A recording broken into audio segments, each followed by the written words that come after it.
Nakahiga na ako sa kama pero abot tenga pa rin ang pagkakangiti ko. Napapapadyak tuloy ako sa unan na ikinahulog sa ibaba ng kama sa sobrang kilig.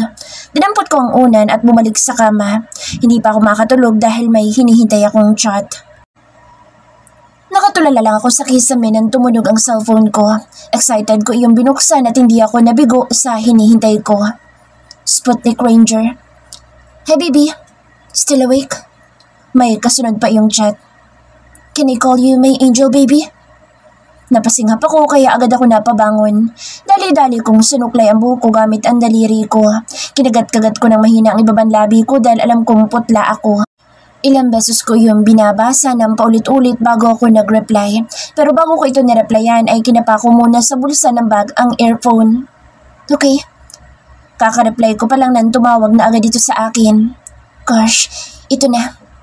Para akong teenager dahil hindi mapakaliya. Hindi ko alam kung uupo o hihiga na lang ako.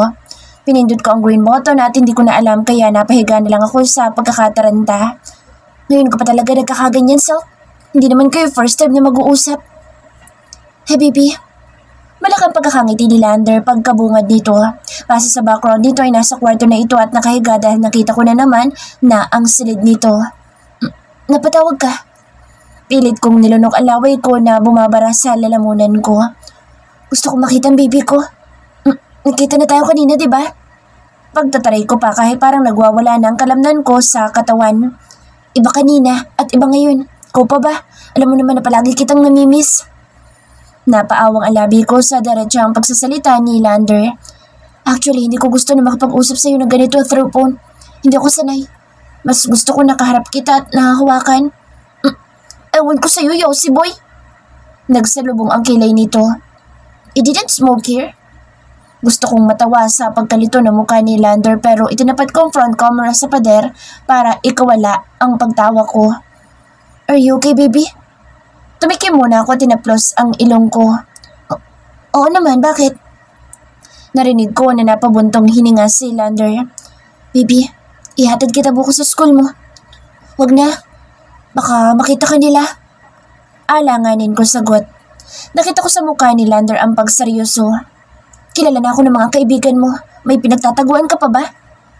Hindi, wala. Napakagatlabi ako.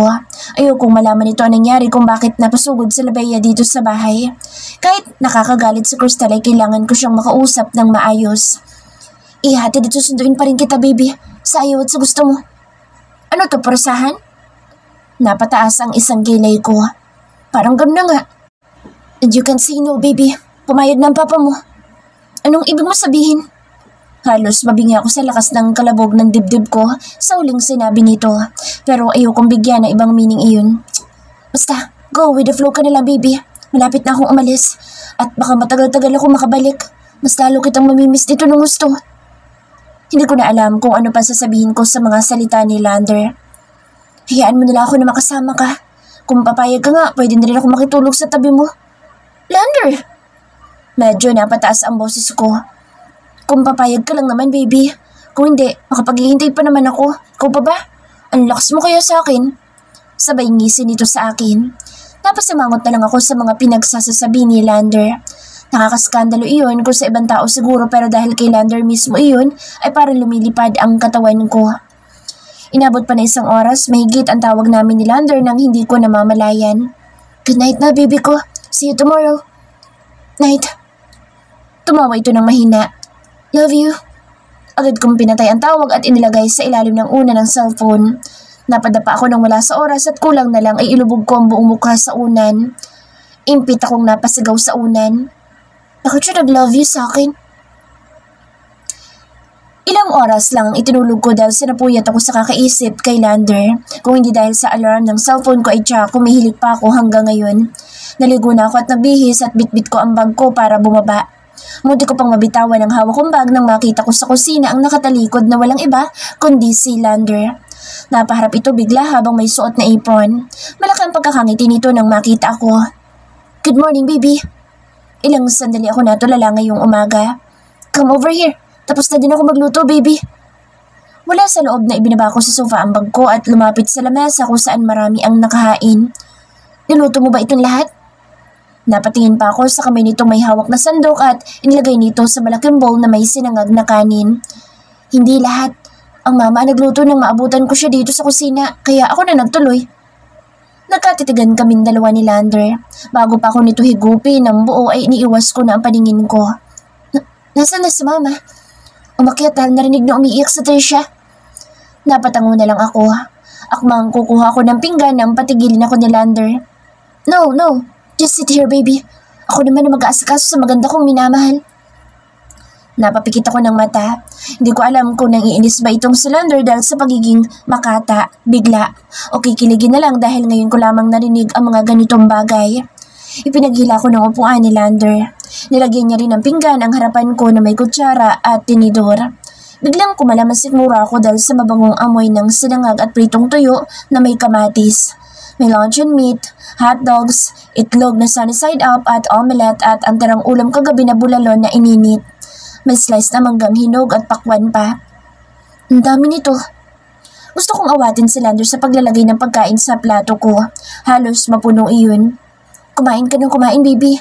Kailangan lagi kang busog para kapag may kumakalaban sa'yo, makakaganti ka. Anong pinagsasasabi mo? Napataas ang isang kilay ko kay Lander. Ngumisi lang ito at hindi sumagot. Sakto naman na bumukas ang pintuan at pumasok si Papa na may bitbit na kulay brown na papel na obvious namang pandesal ang laman. Papa? Kumain na kayong dalawa. Lando, sabayin mo na si Tina. Ikaw po, Papa. Singit kong tanong. Pagkababa na lang ng mama ninyo. Baka magtampo yun kapag nauna akong kumain. Kaya sige na, mauna na kayong dalawa. Nakakain naman ako ng 3 pirasong pandesal din niyo. Kumuha kayo. Ibinaba ni Papa ang pandesal sa lamesa. Dito lang ako sa bakante lote, magwawalis muna ako. Iiwan ko na kayong dalawa dyan, ha? Okay po, Papa. Tinabihan ako ni Lander para kumain, pero hindi simpleng agahan ang ginawa namin dahil si Lander ay sinusubuan pa ako na parang bata. Kaya kong kumain mag-isa, Lander. Naeskandalo na ako.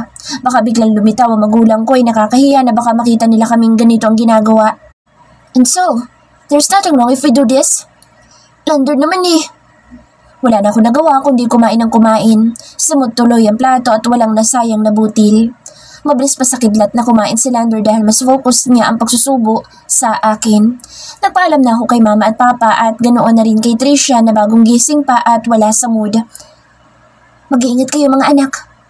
Paalam ni Mama. Bye po, Ma, Pa, Trisha. Hinalikan ko sila isa-isa hanggang isuot ko ang helmet ni Lander. Nang malaman ko ang presyo ng helmet nito ay ingat na ako sobra. Mabilis lang kaming nakarating sa school. Hindi na tulad dati na patago akong bumaba. Ngayon ay dito na mismo sa harap ng gate ng school. Iningatan ako sa pagbaba ni Lander. Hinubad ko ang helmet at inabot sa kanya. Baby, sa'yo na yan. Bakit mo pa ibinibigay sa akin? Ang mahal pala nitong helmet na ito. Baka mawala o masira ko pa. Wala akong babayad, no? Nakatingin lang sa akin si Lander at hindi man lang sunulya pa ng helmet. Ipababayad ko yan sa'yo kapag binalik mo pa sa akin yan. Napaawang na lang ang labi ko sa sinabi nito. Pahala ka nga. Patalikod na ako na magsalita pa si Lander. Where's my kiss? Ano? Hindi ko inaasahan iyon kay Lander. Hinubad nito ang helmet. Alam ko napakagwapo niya ngayong umaga kahit na simpleng pambahay lang ang suot nito pero namumutok na naman ang muscles at super flex ang tattoo. Napatingin ako sa ibang estudyante na karamihan ay puro babae na napahinto at talatang natulala pagkakita kay Lander. Baby, parang gusto kong magalit sa mga babaeng estudyante na kung makatingin kay Lander ay parang artista. Pwes, mainggit kayo. Lumapit ako kay Lander at napatingala dito. Bilisan mo't baka mali pa ako. Mahina akong bulong dito. Nakita ko ang pagningning sa mga mata ni Lander. Kaya mahal kita eh. Malaki ang pagkakangiti ni Lander. Pumikit na ako, tinagilid ang mukha para halikan ako nito sa pisngi. Pero bigla ako napadilat nang hawakan ni Lander ang mukha ko gamit ng malaki nitong palad. At sa isang kisap mata, bumaba ang mukha ni Lander sa aking labi. Lord. Uy be, parang kang namaligno dyan. Ayos ka lang ba? Tinapik ako sa balikat ni Bea. Kakaupo ko lang pero parang naiwan ang kaluluwa ko kay Lander. Nakarating ako dito sa classroom ng tulala at iniwan bigla si Lander nang makatikim ng sampal sa akin. Sino bang hindi magugulat sa ginawa niya? Bigla niya akong hahalikan sa labi. First kiss ko yun, pero ganun-ganun lang. At sa mga maraming estudyante pa na nakatingin lang kay Lander. Pero bigla din ako nakonsensya dahil nasampal ko siya. Bigla akong nahiya. Parang wala tuloy akong mukhang may harap sa kanya. Diyos ko Lord, help me. Oo naman, bakit? Halos mabulol pa ako sa pagsagot. Tumayo sa harapan ko si Bea. May good news ako sa'yo. Ano naman? Absent si Cristel. Nangyang yun? Kung pumasok siya, baka pagsasampalin ko lang siya. Galit na salita ni Bea. Ha? Nakakunot ang noon nito. Napahiya na ata ang gaga, kaya walang mukhang maiharap lalo na sa'yo. Hayaan mo na lang. Napatingin ako sa cellphone ko na mag-vibrate iyon. Si Lander. Baby, I'm sorry kung nagulat kita. Please don't hate me. Pero hindi ako magsusorry na hinalikan kita. Your soft and sweetest lips makes me feel alive, baby. Sa buong klase ay lutang ako bukod sa puyat ako ay si Lander ang may salarin sa lahat. Hindi tuloy ako nakapagbaon ng pananghalian ko dahil nalimutan kong ihanda. Marami pa namang nailuto sa bahay. Kasalanan iyon ni Lander. Mabuti na lang at may pera ako no lunchtime at sa karinderiya na lang sana kakain pero si Bea ay niyaya akong kumain sa Top C Logan. Nalibre pa nga ako. Palabas na kami ng gate nang malayo pa lang ay matanawan ko ang isang lalaki na nakaupo sa big bike. Bigla akong napasiksik kay Bea. Nagtataka ang mukha ni Bea nang mapatingin. Bea, sino susundo sa'yo? Si Manong Aldo, why? Hindi ako nagsalita at niyuko ko ang ulo. Pakanan ang lalakaran ni Bea para hintayin ang sasakyan niya. Ano ba nangyayari sa'yo, Ledesma? Kanina ka pa weird ah. Wala. Palabas na ako. Di ba pakaliwa ka? Bakit nakasaksi ka pa sa akin? May tinataguan ka ba? Huwag kang pa-obvious, Bea. Sandali lang makikisabay ako sa'yo. Ano? Dahil marami ang naglalakad na estudyante palabas ng gate ay mahigpit kong hinawakan sa braso si Bea. Diretso lang ang tingin mo, Bea. Huwag kang palingon-lingon sa iba. Ano ba nangyayari sa'yo? Nang makalabas na kami sa gate ay kuntodo na ang pagkakayuko ko. Andiyan na ba yung sundo mo? Tanong ko habang nakayuko pa rin. Nangahaba ang leeg ni Bea. Yes, andito na. Sama ko. Napahinto sa pagakbang si Bea at nilingon ako habang salubong ang kilay. May tinataguan ka ba, Ledesma? Wala. Sige na, lakad na tayo. Parasahan kong hinila si Bea hanggang sa makarating kami sa sakyan na sundo nito. Hindi na ako yumuko nang nasa harapan na kami ng sakyan. Pinaba ng driver ang windshield. Kumusta, Iha? Ngumiti ako kay Manong Aldo. Ayos lang po, Manong. Kumusta din po? Ayos lang din. Mukhang kulang kayo ng isa ngayon eh. Naku, wag mo na po itanong, Manong. Di na namin siya close. Mataray na sagot ni Bea. Mukhang nagulat si Manong Aldo. Abay, nagkakaaway pa ba kayong dalawa ni Cristel? Halos hindi kayo mapaghiwalay na dalawa eh. Malakas na umiling si Bea. Noon po yun, hindi na ngayon. Am I right, Ledesma? Tumingin si Bea sa akin habang nakataas ang isang kilay. Maski si Manong Aldo ay napatingin sa akin. Nagkibit balikat na lang ako. Binuksan na ni Bea ang pintuan ng sakyan at sumenyas ito sa akin para paunahin akong makapasok. Hindi ko po alam. Ayoko na mabigyan pa ng malaking issue ang ginagawa sa akin ni Cristel. Ano sabi mo? Hindi natapos ni Bea ang sasabihin nang mapatingin ito sa likuran ko at malakas itong napasinghap. Naramdaman ko na lang isang malaking braso kaya mabilis na bumaba ang mata ko sa humawak ng kaliwang braso ko na may tattoo. Otomatiko akong napatingala at napasinghap sa taong gusto ko sanang taguan. Nagkatitigan kaming dalawa ni Lander. Oh my God! Sambit ni Bea. Sa akin sasabay sa Tina. Napalunok ako ng walang kurap na nakatingin lang si Lander sa akin. Wow, sana all. Ano to? Kayo lang tao dito sa paligid? Naramdaman ko ang pamumula ng mukha ko at napatayo ko ng tuwid. Napatingin ako kay Bea na nakahalukip-kip habang si Manong Aldo naman ay mukhang gulat na gulat. Now? I know, kaya gusto mo sumabay sa pag-uwi sa akin? Naramdaman ko ang paghigpit ng kamay ni Lander sa braso ko. Are you avoiding me? Malalim ang boses na pagtatanong ni Lander. Saglit ako napapikit at nakagat ang ibabang labi. Kahit sino naman ay gustong takasan ng taong ito. Sa ginawa ko ba naman pananampal sa kanya, sarap ng ilang estudyante ay mapapahiya ito. Pero iba ang nangyari. Ako ang napahiya sa ginawa ko. Ikaw ba naman ang halikan sa labi na dapat ay sa pisngi lang? Nakakahiya lang dahil marami nakakakita sa first kiss ko. Pagdilat ko ng mata ay naghihintay lang ang 3 tao na nakatingin sa akin. Hindi ko tuloy alam kung anong sasabihin ko. Baka gutom lang sa Ledesma. Sige, pauwiin mo na yan. Stress kaya yan kanina kasi nakalimutan magbaon ng lunch niya. Napaawang ang labi ko sa sinabi ni Bea. Hindi ako gutom. Ikaw pa ang Gutom na talaga yan. Bala ko na nga ihatid sa bahay nila kasi gutom na siya. Ayaw naman niya magpalibre. O sige, ihatid mo na. Kuya Lander. Alis na tayo, Manong Aldo. Napatulala na lang ako sa sumunod na nangyari. Nawala na sa aming harapan si Bea at ang sundo niya at kaming dalawa ni Lander ang naiwan at nakatayo. Anong pinagsasabi ni Bea? Binitiwan ako ni Lander sa braso kaya napatingala ako sa kanya. Lumamlam ang mata. Itinaas ang kamay at nilagay sa ulo ko na para bang pusa ako na hinihimas-himas sa ulo. My poor baby, halika na't na makakain ka. Agad akong umangal. Hindi naman ako gutom. Napatigil sa paghapos ng ulo ko si Lander at tinitigan ang mata ko. Gutom ka na nga, nagagalit ka na eh. Gumagawa lang ng kwento si Bea. Di nga ako gutom, siya pa nga nang libre sa akin kanina. Makukurot ko talaga sa singit si Bea kapag nakita kami bukas. Huwag ka nang tumanggi, baby. Tara na. Binaba niya ang kamay sa ulo ko at tinawakan ang kamay ko. Uy, ano ba? Ayoko!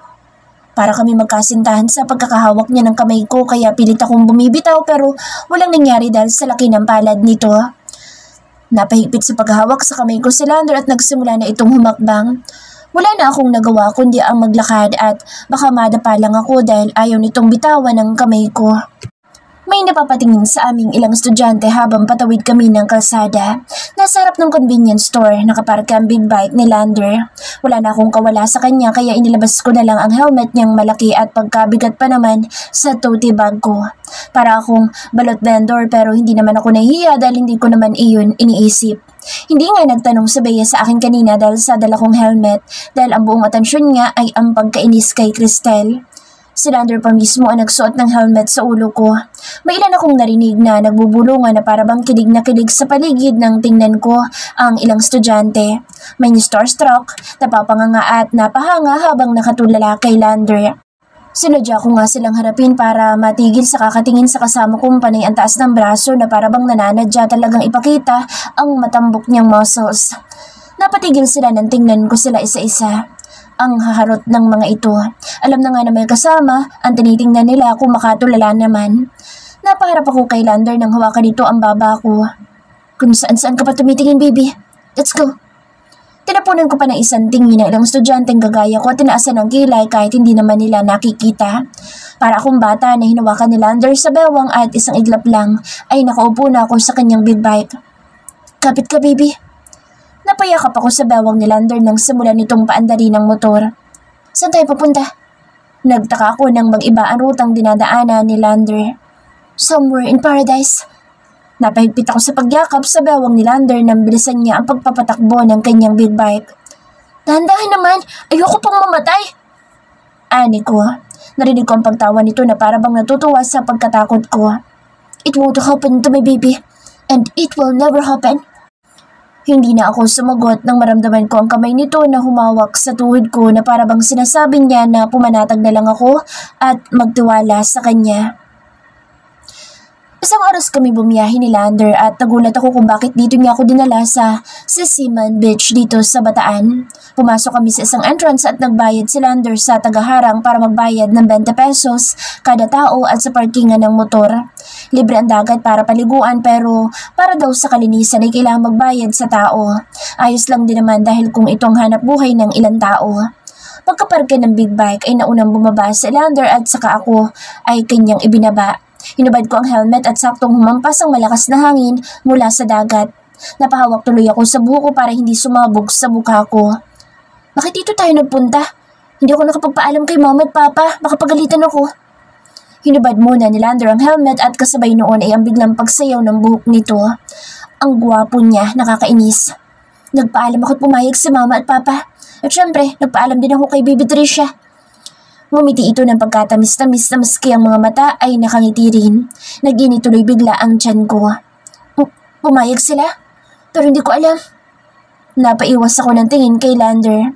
Pakiramdam ko kapag tumitig pa ako na mas matagal sa kanya ay baka matunaw ang magkabilang tuhod ko. Mahina itong napatawa. Are you afraid to me? Hindi no? Hindi mo kailangang matakot sa akin, baby. Marami lang akong tattoo pero malambot naman ang puso ko lalo na sa baby ko. Alam kong namumula ang buong mukha ko sa pinagsasasabi niya naman nitong si Lander. Ambot. Tumalikod ako pero nagulat ako nang hawakan ni Lander ang kaliwang kamay ko. Sulitin natin ang oras na ito, baby. Anong sulitin? Pasado 5:00 na ng hapon, magdidilim na mamaya. Kailangan na nating umuwi na maaga.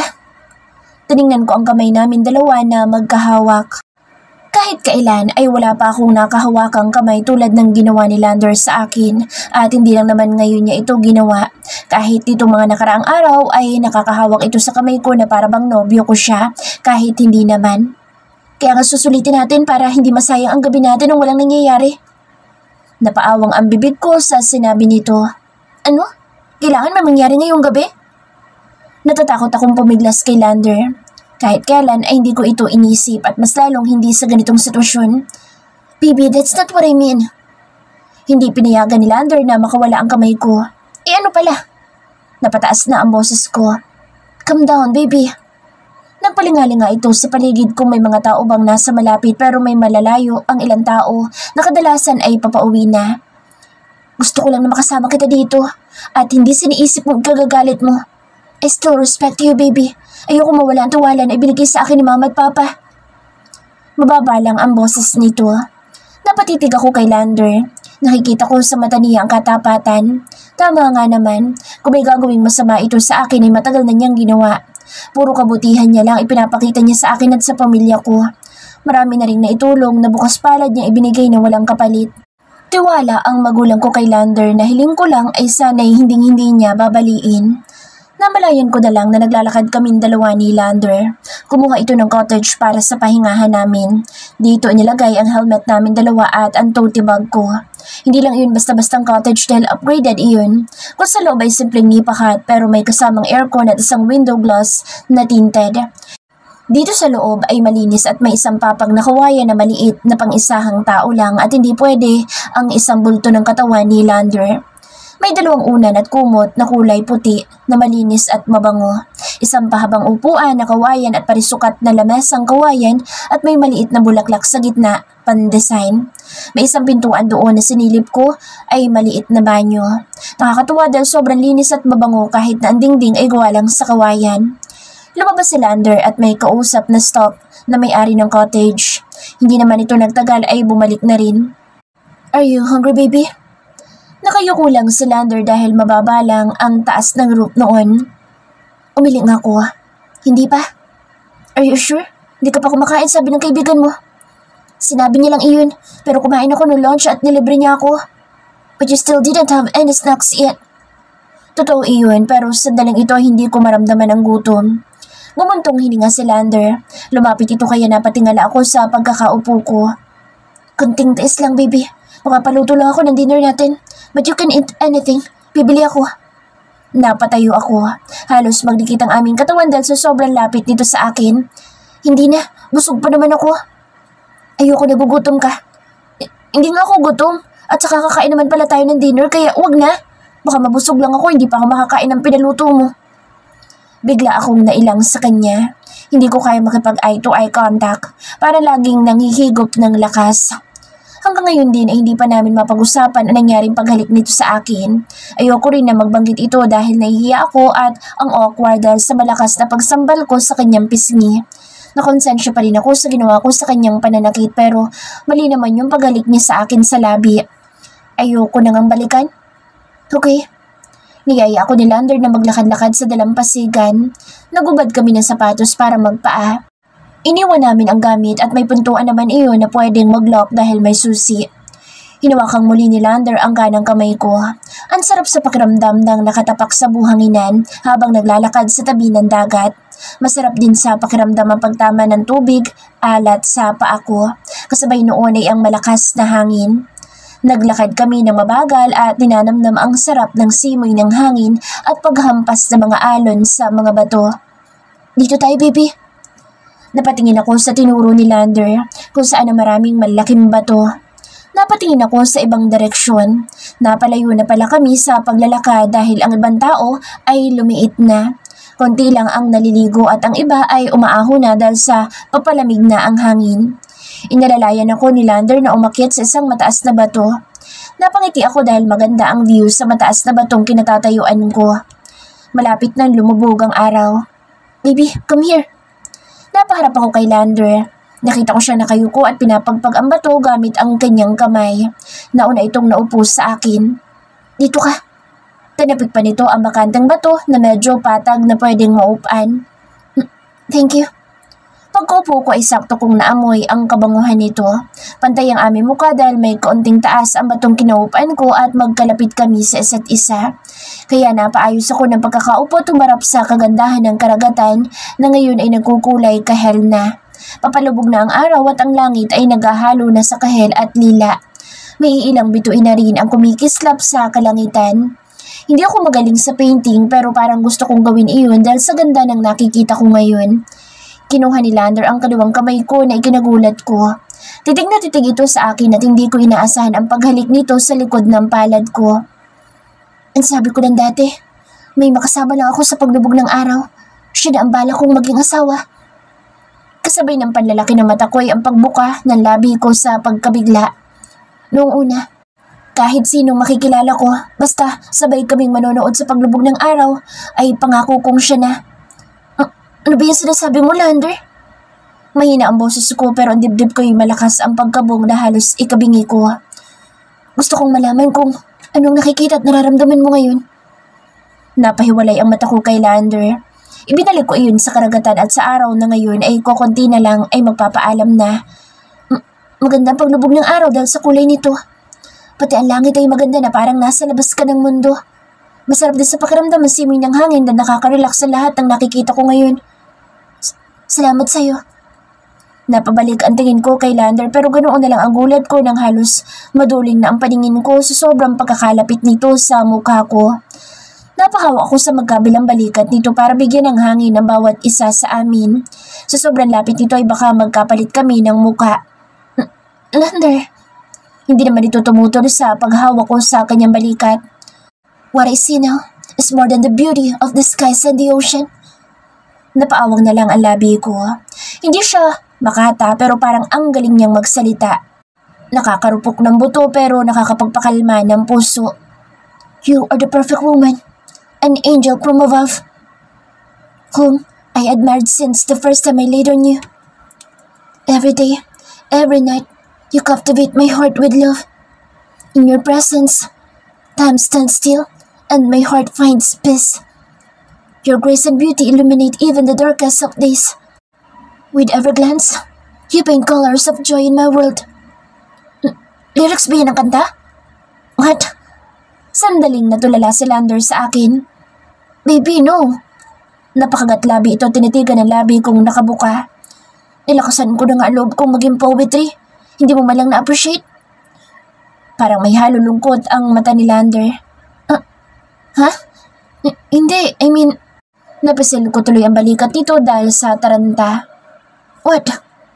Lumunok ako at sakto ang pagdating ng malamig na hangin. Bigla ipinadama ng hangin para lumakas ang loob ko ngayon. Totoo ba yung sinabi mo? Hindi mo binasa sa kung saan libro? From the bottom of my sweetest heart. Hinawakan ni Lander ang ibaba ng labi ko at nagtagal sa pangako. Gusto ko malaman mo na bago mo pa ako makilala, baby. Nakuha mo na ako. Anong ibig mo sabihin? Muntik na ako mapabitaw sa pagkakahawak sa kanyang balikat pero pinigilan ito. Kaya magkaharap pa rin kaming dalawa na tanging maliit na spasyo lang ang pagitan para kami ay magkatingin ng dalawa. 1 linggo lang ay tinapos ko ng trabaho ko pero hindi ako pumayag na hindi tayo magkakakilala ng lubusan kaya gumawa ko ng paraan. Paraan? Bagya itong tumango. Palagi ako nagpapapansin at nakasunod sa'yo. Sa tindahan at kahit pumapasok ka, palagi ako nakasunod nang hindi mo namamalayan. Napasinghap ako sa gulat. Stalker ka? Shit, I'm not. Pero parang gano'n na nga. Napangiti ito at hinaplos ang mukha ko. Ang kabog ng dibdib ko'y lumalakas. Hindi dahil sa natatakot ako kay Lander kundi sa mga susunod niya pang sasabihin. Gumawa ako ng paraan para makalapit sa'yo. Pero bago ko gawin iyon ay nagpakitang gilas muna ako kay mama at papa. Natulala na lang ako. Bago mo ako nakita, nakuha ko na agad ang loob ng magulang mo. And thank God, kahit nahirapan ako makalapit sa iyo, tingnan mo ngayon, nasa harapan na kita. Lumapit ang mukha ni Lander sa akin na halos magbungguan ang ilong namin dalawa. Paano mo nakuha ang loob ng magulang ko? Sumunod ako sa kanila. Naging totoo ako para pagkatiwalaan ako ni Mama at Papa. Masaya ako na pinayagan ako ni Papa. Pinayagan saan? Ang kaba ko ay naging triple. Naliligawan kita. Hindi ko na alam kung ano pang sasabihin ko dahil natulala na lang ako. Matagal bago nag-loading ang isip ko. Liligawan? Paano pumayag ang magulang ko? Nag-aaral pa ako at magtatrabaho para makatulong sa pamilya ko at hindi sa ganitong bagay, Lander. Parang gusto ko magalit. Binitawan ni Lander ang mukha ko at ang kamay ko naman ang pinaghahagkan nito habang hindi binibitawan ang mata ko. Lumiwanag ang mukha ni Lander. Baby, hindi pa tayo magpapakasal. Liligawan pa lang kita.